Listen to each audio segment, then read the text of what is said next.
1992년 미국 LA에서 흑인 폭동 사태가 발생했었죠.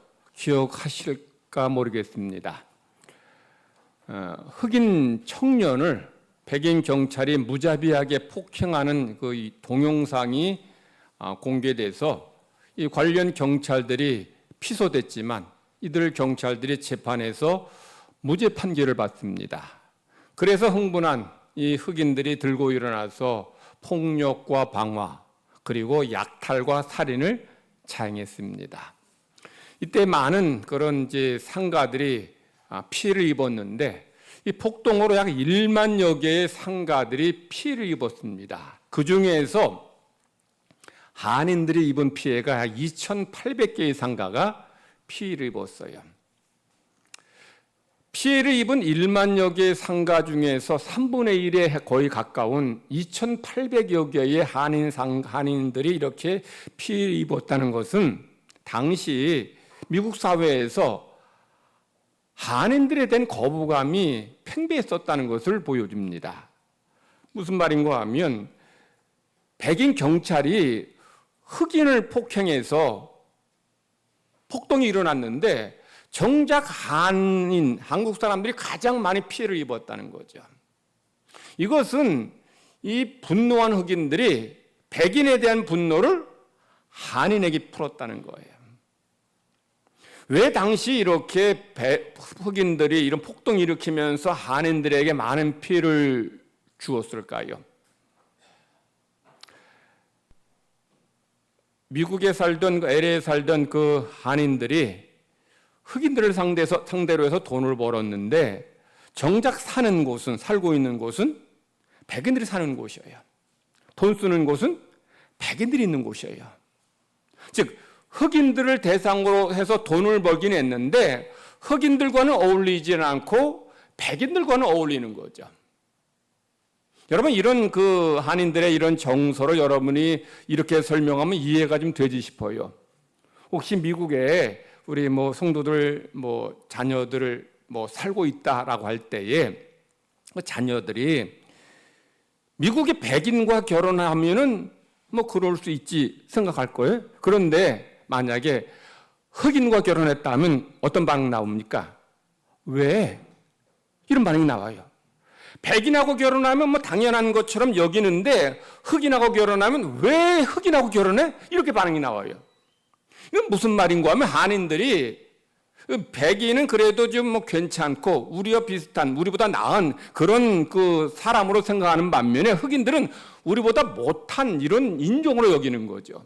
자, 이걸 흑인들이 몰라요? 알죠. 알으니까 이제 이 폭동을 계기로 해서 한인들을 더 집중적으로 약탈하고 습격을 했어요. 자, 그런 분위기 속에서 이제 폭동이 진압됐지만 가게 문을 열지 못하는 거예요. 불안해가지고. 그때 미국 인디애나주 블루밍턴 한인연합 감리교회에서 예배를 마치고 나오던 윤원준 26살의 청년이 백인 우월주의자인 벤자민 스미스라는 사람이 난사한 총에 그 자리에서 죽었어요. 그리고 일주일 후에 이제 윤원준 군의 추모 예배를 드렸는데 이 추모 예배가 미국 전역에 다 방송되었습니다. 그 자리에는 1,500여 명의 한인교회 성도들이 참석했고 미국 법무부 장관 그리고 윤원준 군의 부모와 또 일가 친척이 추모 예배에 참석했어요. 추모 예배 드리면서 이제 순서에 따라서 이제 윤원준 군의 이종 사촌형인 박승호 목사가 이제 유족들을 대표해서 추모사를 읽었습니다. 추모사 내용을 제가 읽어드릴게요.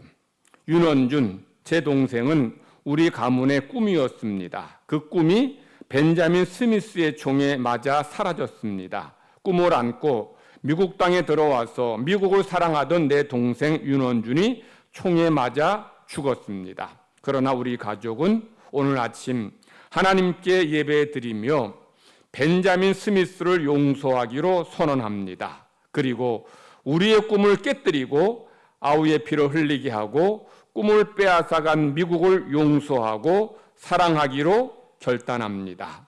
미국 시민 여러분, 우리는 여러분을 사랑합니다. 예수님이 그렇게 하라고 말씀하셨습니다. 이 추모사, 이 추모 예배가 이제 방송되고 나서 많은 미국인들이 다시 한인촌을 찾았습니다.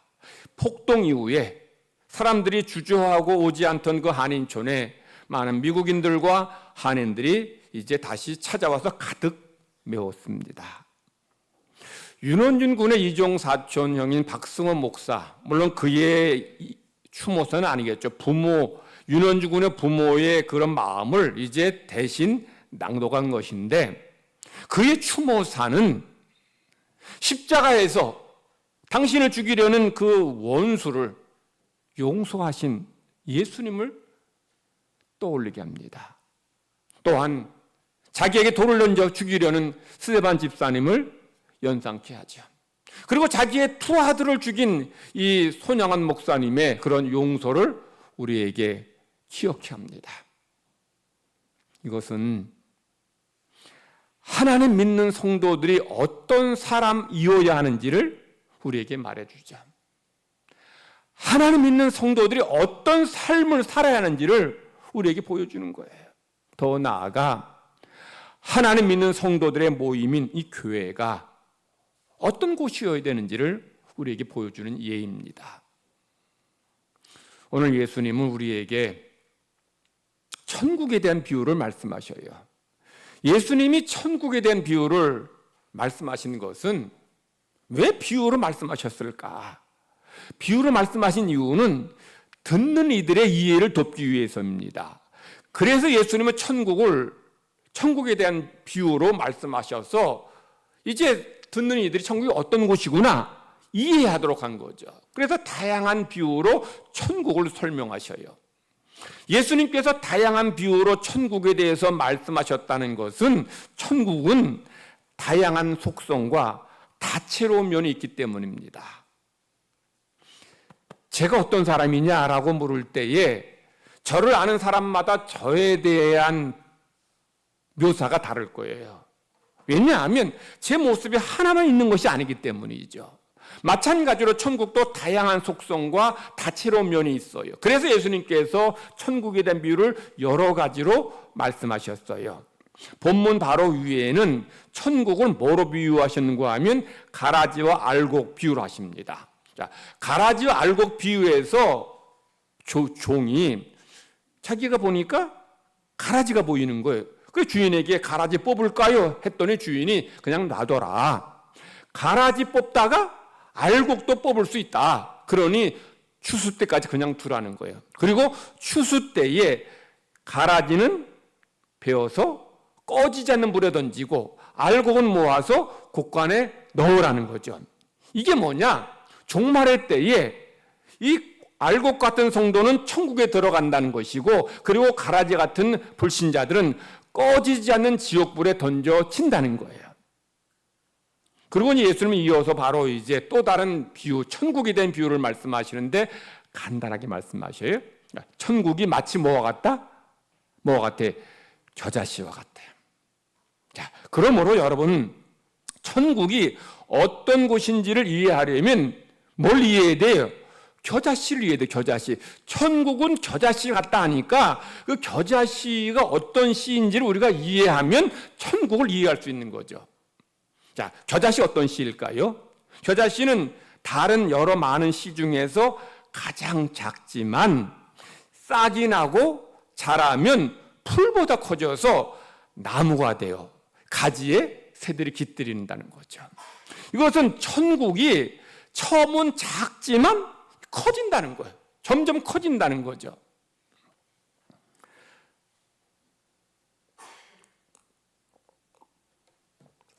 성경에서 천국에 대한 그런 말씀을 많이 하는데, 성경에서 많은 경우 천국을 어떻게 묘사하는가 하면 성도들이 죽어서 들어가는 곳, 이것을 천국으로 말하지만 본문에서의 그 천국은 그런 의미가 아니에요. 예수님께서 지금 겨자씨 비유에서 천국을 말씀하시는 것은 여러분이 죽어서 들어가는 그 천국이 아니라 성도들의 모임인 공동체인 교회를 천국이라고 말씀하신 거죠. 그러니까 여러분 한 사람 한 사람이 천국이고 우리 이 교회가 천국이라는 거예요. 그러므로 여러분들 이 천국을 저 하늘나라 거기를 생각하지 말고 우리 모임 여러분 자신이 천국이다 이렇게 이해하시고 말씀을 드리면 이해가 됩니다. 자, 오늘 우리 그 신약의 말씀 우리 준성에 잘 읽었는데 거기서 예수님께서 천국이 어디 있다 그래요? 너희 안에 있다. 너희 안에 있다. 자, 하나님의 나라가 언제 오느냐라고 묻는 바리새인에게 예수님께서 대답하신 말씀이 뭐예요? 하나님의 나라는 눈으로 볼 수 있게 임하는 것이 아니다. 그리고 여기 있다 저기 있다고도 못한다. 하나님의 나라는 너희 안에 있다라는 거죠. 자, 그러므로 예수님께서 이 본문에서 천국이 겨자씨와 같다라고 말씀하셨을 때에 이 천국은 하나님 나라, 저 천국을 말하는 것이 아니라 성도들의 모임인 이 공동체, 여러분들이 바로 천국이라는 거죠. 주님 말씀하신 천국은 매우 작아요. 그런데 이것이 싹이 나고 자라면 풀보다 커져서 이 나무가 되어 가지의 새들이 깃들입니다. 자, 이것을 여러분의 삶을 통해서 한번 좀 설명해 보겠습니다. 여러분이 이제 하나님 믿고 구원받아서 하나님 백성이 되었다 합시다. 여러분이 하나님 백성 되었으면 그날로부터 갑자기 변화되고 그래서 예수님처럼 거룩해지고 훌륭한 사람 됩니까? 아니에요. 예수님 믿었는데도 예전 모습 그대로 있을 수 있어요. 예수님 믿고 구원받았다고 해서 여러분이 이제 문제와 시험 만날 때에 믿음으로 기도로 문제를 해결하고 승리합니까? 아니, 문제 만났는데도 그냥 낙담하고 절망하고 뭐 하늘 꺼질 것처럼 그렇게 그냥 힘들어하기도 해요. 그런데 시간이 지난 다음에 10년, 20년 예수님 믿고 난 다음에 시간이 지난 다음에 뒤를 돌아보니까 그의 가족이 하나님 믿고 있는 거예요. 그의 친구들 하나 둘 하나님께 돌아오고 있어요. 그 사람 주위에 있는 사람들이 구원의 열매 맺혀지고 있는 거예요. 그 사람이 뭐 나가서 메가폰 들고 와서 예수님 믿으세요라고 하지 않았는데 그런데 그가 믿음의 삶을 살고 말씀에 순종하고 신실한 삶을 살고 하나님의 백성다운 삶을 살다 보니까 어느 순간에 주변의 가족들이 하나님 믿고 주위에 구원의 열매가 많이 맺혀지게 되는 거죠. 이게 바로 천국이 뭐와 같다? 겨자씨와 같다는 거예요. 천국이 겨자씨와 같다라고 했을 때에 당시 사람들은 실망했을지 몰라요. 왜냐하면 천국은 씨 중에서 가장 작은 씨이니까.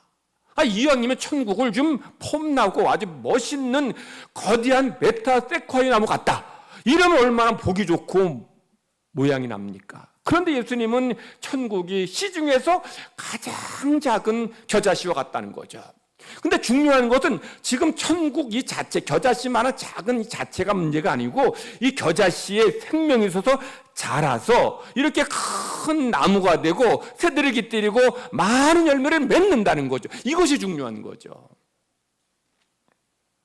오늘 우리에게 주신 구약의 말씀은 이사야가 예수님을 아주 형편없이 보잘것없는 그런 존재로 묘사해요. 흠모할 만한 것이 없다는 거예요. 아름다운 것이 없습니다. 사람들이 볼 때 야, 와 하고 우러러볼 만한 풍채도 없었어요. 그런 예수님이에요. 그런 예수님. 근데 예수님만이 아니라 그 제자들도 어떤 사람들이었어요.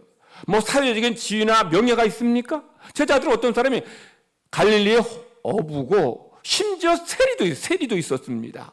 그런데 이런 제자들인데 이런 예수님의 제자들을 통해서 세계가 변화됐고 세상이 구원받았고 하나님 나라가 확장되었다는 거죠. 그래서 이 작고 작은 제자 공동체지만 작고 작은 그런 성도지만 이들 안에 이런 생명의 역사가 일어나서 이런 놀라운 구원의 열매가 일어나게 되고 하나님의 영광이 나타나지게 된다는 거예요. 그래서 여러분들 천국이 겨자씨와 같다 이 말씀 이해하려면 천국에 담긴 겨자씨에 담긴 속성을 이해해야 돼. 첫 번째 겨자씨는 작아요. 말씀드렸죠? 작습니다. 아주 그 참깨만큼 아주 작아요. 작은데 이게 커지고 많아진다는 거예요. 예수님의 12제자 처음에 이 교회였습니다. 12명이었는데 예수님 돌아가시고 나서 승천하시고 이제 마가의 다락방에 모인 제자들 몇 명이 120명밖에 안 됐어요. 그런데 그 12명, 120명이 지금은 20억 명이 넘는 교회로 성장하게 된 거예요. 작디 작은 12명의 제자 공동체 교회가 지금은 20억 명이 넘는 큰 교회로 성장하게 된 거예요. 이게 바로 겨자씨에 담긴 첫 번째 의미예요. 작지만 이렇게 성장한다는 거죠. 자, 두 번째, 겨자씨는 생명력이 있습니다. 여러분, 생명이 있으니까 심으니까 싹이 나고 자라고 열매를 맺습니다. 이것은 바로 천국인 여러분들이 믿음과 신앙과 인격이 변화된다는 거예요. 생명이 있다는 것은 자란다는 얘기고 성숙해진다는 얘기고 변화된다는 얘기예요. 그래서 처음에 예수님 믿었을 때는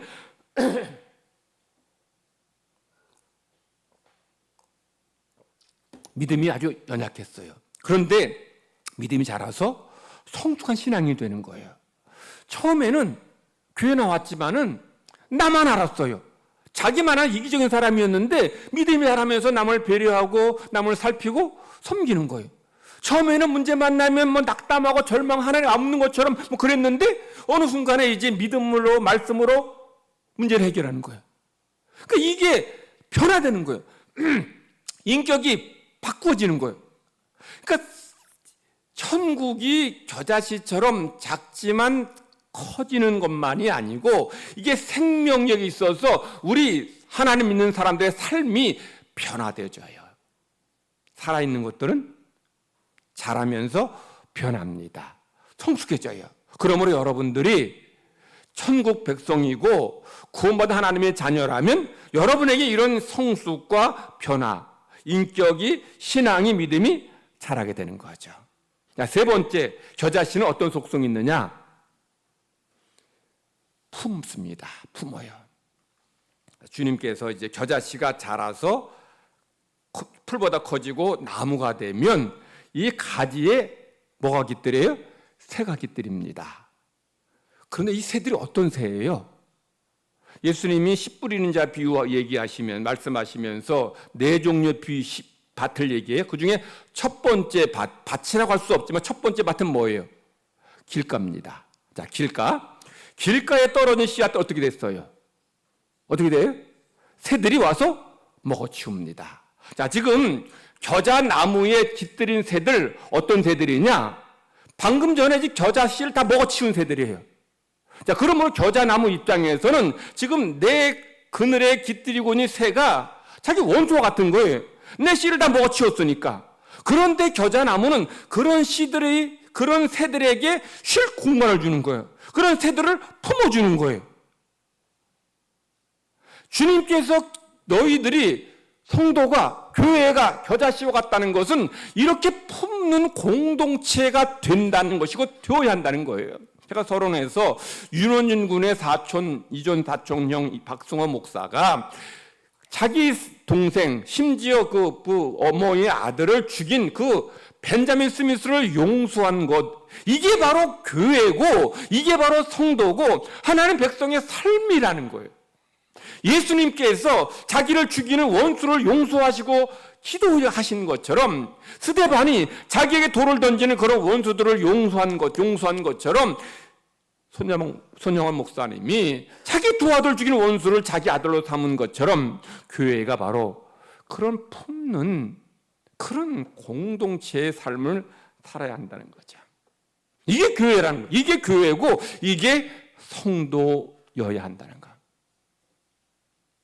이 루터가 이제 성경을 이제 추석을 했는데 성경 추석 중에서 이제 특별히 이 아담과 하와가 이제 선악과를 따먹은 다음에 그 사건을 추석을 합니다. 추석을 하는데 이제 아담의 후손들, 즉 범죄한 인간은 딱 두 가지만 기억한대요. 자, 범죄한 인간, 아담의 후손이 뭘 기억하느냐? 첫 번째는 자기가 잘한 것만 기억한대요. 자기 잘한 것만 기억해. 그 두 번째, 범죄한 인간, 아담의 후손은 뭐만 기억하느냐? 남이 잘못한 것만 기억합니다. 여러분이 내장만 하고 남 잘못한 것만 보고 비난하고 욕하면 여러분은 누구의 후손이? 아담의 후손의 증거예요. 하지만 여러분 그리스도 안에서 새롭게 변화되지 못한 증거이기도 한 거예요. 자, 우리 물론 아담의 피를 물려받은 아담의 후손이에요. 그래서 우리가 나만 자랑하고 남을 비난하는데 그것은 예수 그리스도 안에서 거듭난 구원받은 천국 백성의 삶은 아닌 거죠. 이 겨자나무가 자기 씨를 먹어버린 이 새들을 품듯이 성도들은 원수까지 용서하지 못해도 내게 좀 상처 주고 나를 힘들게 한 사람까지는 품고 용서하는 삶을 살아야 한다는 거예요. 그런 하나님 믿는 성도들 중에서 정말 내게 누가 그냥 나한테 뭐라 그랬다고 뭐 욕했다고 그것 때문에 원수처럼 지낸 이들이 또 얼마나 있느냐는 거죠. 하나님 믿는 자녀들 중에서도 부모가 나에게 상처 줬다고 말로 또는 행동으로 상처 줬다고 부모 원망하고 부모 안 보고 사는 자녀들도 있어요. 하지만 부모가 그 자녀를 어떻게 키워요? 정말 사랑을 다해 키워요. 그러니까 자녀가 자라기까지 부모는 이루 말할 수 없는 사랑으로 자녀를 품고 돌보고 양육해요. 자녀 양육에 들어가는 돈은 차치하고서라도 부모 자녀 하나 정말 태어나서 자기 목하기까지 얼마나 맘 쓰고 맘 졸이고 애타해하고 고생하고 수고하고 그리고 눈물로 기도합니까? 그 요즘 젊은이들 결혼해도 애 안 낳으려고 하는 게 애 낳으면 돈도 많이 들지만 고생하니까 아예 안 낳으려고 그래요. 그러나 그 자녀 낳았을 때 물론 기쁨이 있기는 하지만 자녀 키우기까지 얼마나 힘들고 고생해요. 그런데 이 부모가 말 한마디 했다고 그래서 부모가 행동 하나 때문에 그냥 그것 때문에 원망하고 부모 그냥 안 보는 자녀들, 이게 세상 사람들만의 이야기냐는 거죠. 물론 부모가 자녀에게 말로든 행동으로든 상처 주면 안 돼요. 안 되는데 근데 부모도 완전하지 못하고 부족하니까, 그러니까 부모도 완전하지 못하니까 자녀에게 상처 줄 수도 있어요. 그리고 더 이 부모도 그의 부모 할아버지 할머니에게 상처받았어요. 그러니까 부모가 상처받았는데 상처가 치유되지 못한 상태에서 결혼했고 애 낳으니까, 그러니까 자녀를 사랑으로 잘 키워되는데, 그런데 이 상처가 있으니까 때로 상처 주기도 해요. 그런데 내가 받은 상처만 크다고 해서 부모 원망하는 그런 자녀들이 또 얼마나 많으냐는 거죠. 교회 안에는 안 그래요? 부모 자녀의 관계만이 아니라 교회 안에서는 성도들 정말 많은 사랑 받았는데 주변 성도 어떤 성도의 말 한마디로 인해서 그냥 원수처럼 지내고 그런 일이 없느냐는 거죠.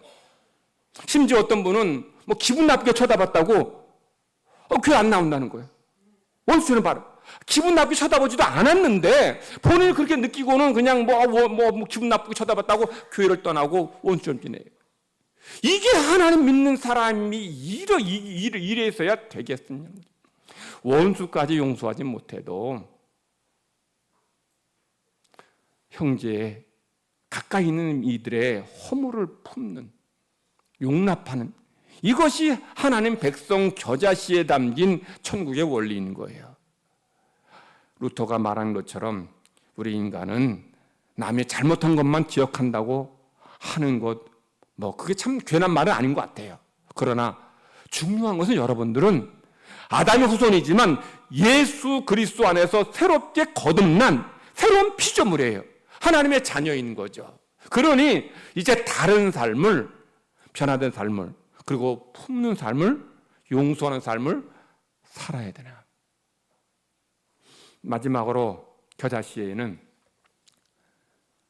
능력이 있습니다. 예수님은 제자들에게 너희에게 믿음이 겨자씨 하나만큼만 있으면 이 산을 명하여 여기서 저리로 옮겨지라 해도 된다라고 말씀하셔요. 이는 겨자씨는 작지만 능력이 있다는 거예요. 물론 겨자씨 자체의 능력은 아니죠. 겨자씨 같은 믿음이 있을 때에 산을 옮길 수 있는 거죠. 여러분은 겨자씨와 같은 그런 존재예요. 그런데 여러분에게 하나님은 믿음을 주셨어요. 겨자씨 같은 믿음을 주셨어요. 그러면 여러분들의 이 겨자씨만한 믿음을 가지고 여러분은 살아야 돼요. 그러니까 겨자씨만한 믿음이 있으니까 이 믿음 가지고 믿음으로 생각하고 믿음으로 말하고 믿음으로 행동해야 돼요. 환경 바라보지 말고 주님 우리에게 주신 겨자씨 같은 믿음이 있으니까 이 믿음 가지고 문제 만날 때에 하나님 나와 함께 하실 줄 믿습니다. 하나님 약속대로 될 줄 믿습니다. 이 믿음 가지고 순종해서 여러분의 삶의 자리에서 믿음의 역사, 믿음의 능력을 체험해야 되는 거예요. 겨자씨 같은 믿음이지만 작지만 중요한 것은 하나님께서 그 겨자씨를 통해서 놀라운 역사를 이루시고 하나님의 약속을 성취하시기 때문에요. 여러분들이 겨자씨와 같습니다. 그리고 여러분은 겨자씨 같은 천국을 이루었어요. 그러면 여러분들 겨자씨에 담긴 이 속성을 잘 이해하고 우리 교회가 어떤 교회여야 되는지를 잘 기억하셔야 됩니다. 우리 사순절 두 번째 주일을 보냅니다. 지난주 첫 번째 주일에는 우리 성도들이 사순절에 기도의 삶을 살아야 된다 말씀드렸어요. 두 번째 사순절 우리 공동체가 우리 교회가 천국이 된다. 겨자씨 같은 천국이다. 그래서 겨자씨처럼 작지만 성장하는 교회. 두 번째 겨자씨처럼 생명력이 있어서 성도 한 사람 한 사람이 믿음이 변화되고 인격이 성숙해지는 거죠. 세 번째는 품습니다. 원수까지 품는 거예요. 그러므로 하나님의 사랑을 드러내는 거죠. 마지막으로 믿음으로 작은 믿음 가지고 하나님의 역사를 체험하는 겁니다. 우리 성도들이 이런 삶을 사시기를 하나님은 간절히 바라십니다. 하나님 아버지 감사합니다.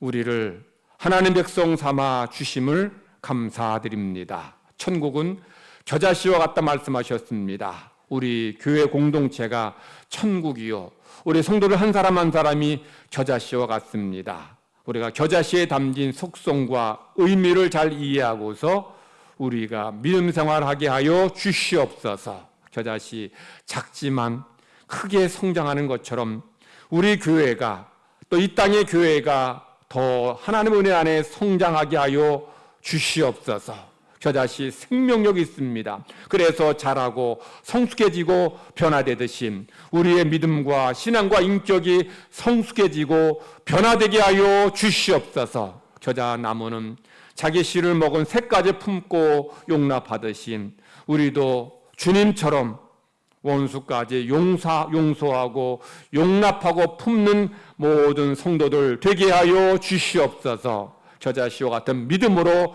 승리하는 삶을, 하나님의 살아계심을 체험하는 삶을 살게 하여 주시옵소서. 감사드리며 예수님의 이름으로 기도드리옵나이다.